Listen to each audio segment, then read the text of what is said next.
Beim Microsoft Flight Simulator 2024 gilt, nach dem Update ist vor dem Update. Und Sim-Update Nummer 6 bringt tatsächlich einige Funktionen zurück, auf die viele schon seit der Veröffentlichung des Simulators warten. Beispielsweise kehren endlich die Bush-Trips zurück, generische Flughäfen sollen bei Nacht deutlich besser aussehen, Grafik und Performance werden überarbeitet und auch für PlayStation-User gibt es interessante Neuigkeiten bei PSVR 2 und der Unterstützung von Thrustmaster Hardware. Das Update befindet sich aktuell noch in der öffentlichen Beta. Und wie so oft zeigt sich auch diesmal, wo Microsoft einige Baustellen schließt, tauchen gleichzeitig neue Probleme auf. Welche Änderungen Sim-Update Nummer 6 wirklich mitbringt, welche davon für uns besonders relevant sind und weshalb wir mit einer endgültigen Bewertung noch vorsichtig sein sollten, das schauen wir uns in diesem Video einmal genauer an und damit hallo und herzlich willkommen hier auf meinem Kanal. Mein Name ist Andi, schön, dass du da bist.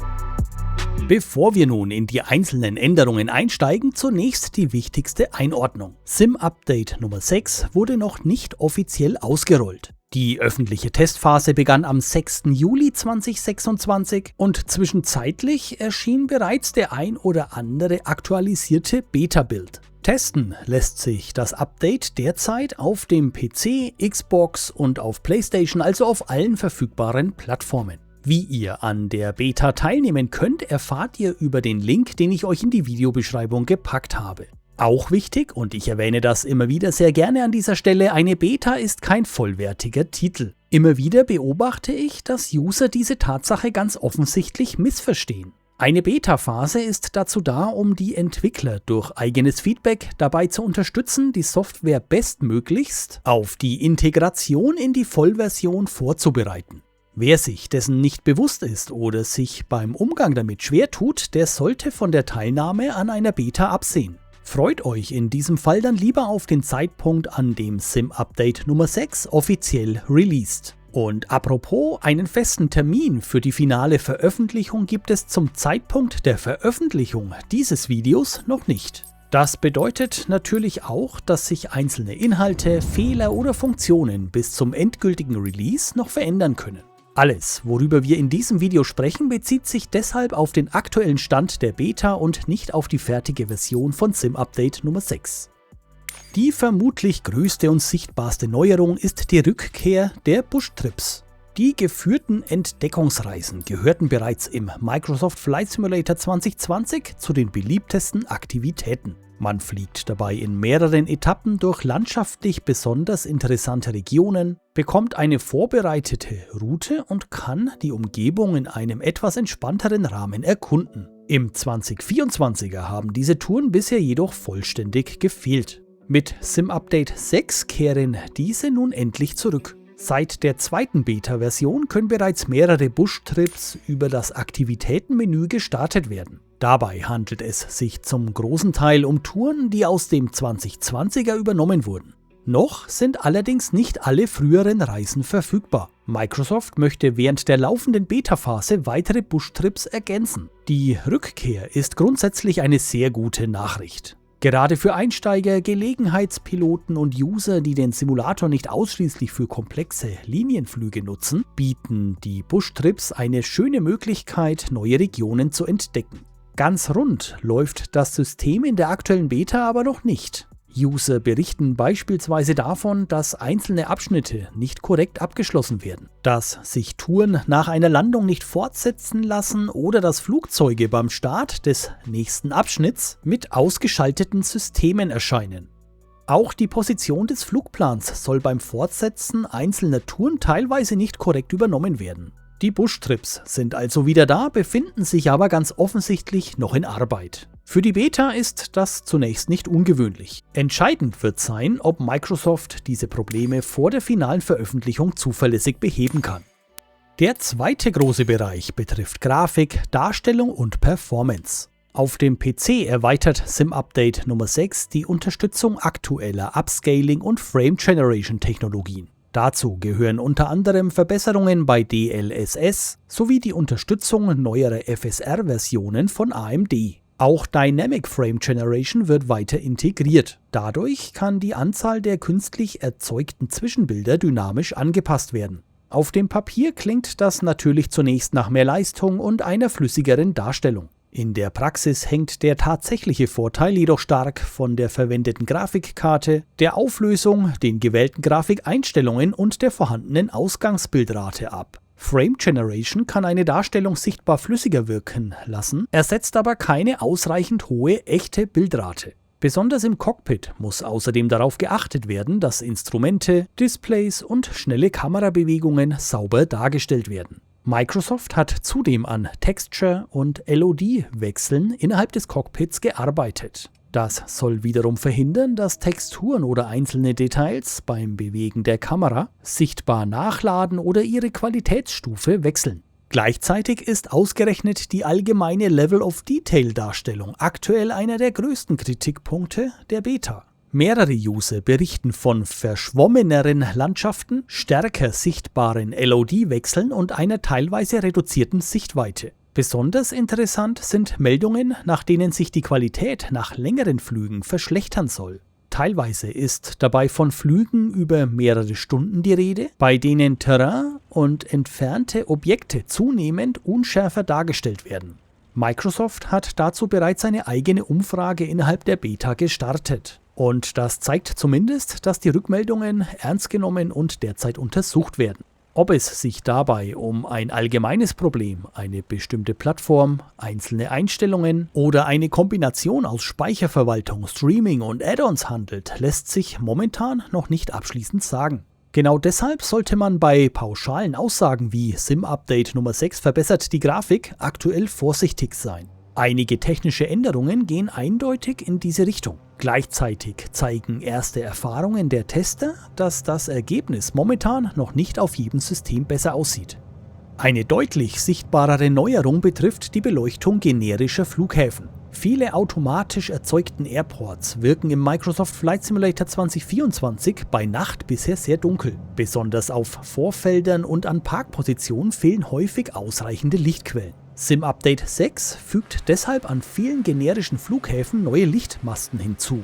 Die neue zusätzliche Beleuchtung soll vor allem große Airports und Abstellflächen zukünftig besser ausleuchten. Und das wird die Atmosphäre bei Nachtflügen erheblich verbessern. Ein Flughafen wirkt schließlich deutlich glaubwürdiger, wenn nicht nur die Start- und Landebahn, sondern auch das Vorfeld und die Parkpositionen sichtbar beleuchtet sind. Allerdings funktioniert auch die automatische Platzierung der Lichtmasten noch nicht überall fehlerfrei. User berichten unter anderem von Masten, die direkt vor Spawn-Positionen stehen, ungünstig auf dem Vorfeld platziert wurden oder sogar auf Drittanbieterflughäfen erscheinen.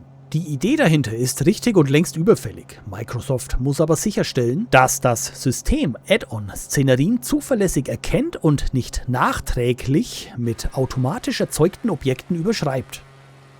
Neben diesen größeren Punkten enthält SIM-Update 6 viele kleinere Verbesserungen, die den täglichen Umgang mit dem Simulator angenehmer machen sollen. Eine davon ist die Möglichkeit, einen freien Flug direkt ohne den vorherigen Walkaround zu beginnen. Wer die Außenkontrolle gerne durchführt, kann sie natürlich weiterhin nutzen. Wer dagegen einfach ins Cockpit steigen und starten möchte, kann diesen Schritt zukünftig über die Hilfsoptionen überspringen. Auch Taxi wird weiter überarbeitet. Es soll seltener über Grasflächen führen, weniger unnötige Umwege anzeigen und an Haltepunkten zuverlässiger funktionieren. Außerdem soll es nicht mehr eingeblendet werden, bevor überhaupt eine entsprechende Taxi-Freigabe vorliegt.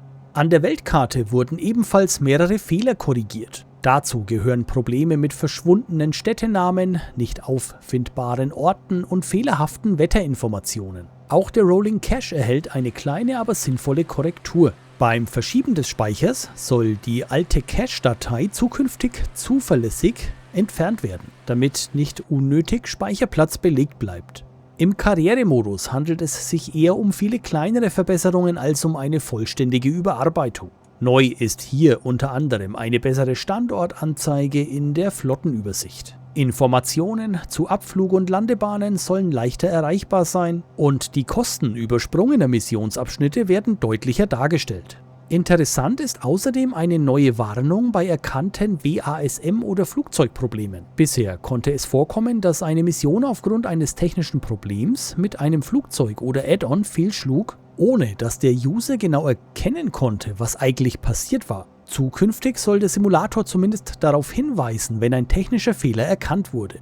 Auch Nachtmissionen sollen häufiger angeboten werden. Missionen zu unbeleuchteten Flugplätzen können dabei zusätzliche Belohnungen bringen und werden entsprechend gekennzeichnet. Beim EFB lässt sich die Minimap zukünftig minimieren oder vollständig deaktivieren. Der automatische Zoom wird überarbeitet und Wetterinformationen wie TAF-Entwicklungen sollen korrekter dargestellt werden. Auch bei Navigation und Avionik gibt es zahlreiche Anpassungen. Die Reichweite beispielsweise von Navigationsfunkstationen wurde erweitert. Fehler beim ILS-Gleitpfad kurz vor der Landebahn sollen korrigiert werden und Localizer sowie Glideslope werden besser an die jeweilige Landebahn angepasst. Mehrere Garmin-Systeme, das GNS 430 und 530 sowie weitere Avionik-Lösungen erhalten ebenfalls Korrekturen. Für die meisten User sind diese Änderungen weniger spektakulär als neue Aktivitäten oder Grafikfunktionen. Gerade bei IFR-Flügen können korrekt arbeitende Navigationssysteme und sauber ausgerichtete ILS-Anflüge aber einen deutlich größeren Unterschied machen als manche sichtbare Neuerung.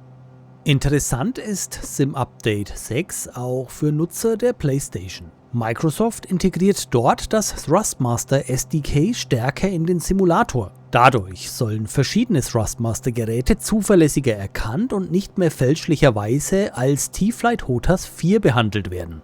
Die Standardprofile des T-Flight HOTAS 4 und des neuen T-Flight HOTAS 5 im PS4-Kompatibilitätsmodus wurden bereits angepasst. Dabei gibt es allerdings einen wichtigen Hinweis. Benutzerdefinierte Eingabeprofile, die vor SimUpdate 6 erstellt wurden, sind möglicherweise nicht mit der neuen SDK-Integration kompatibel. Im schlimmsten Fall bedeutet das, dass vorhandene Belegungen nach dem Update neu erstellt werden müssen.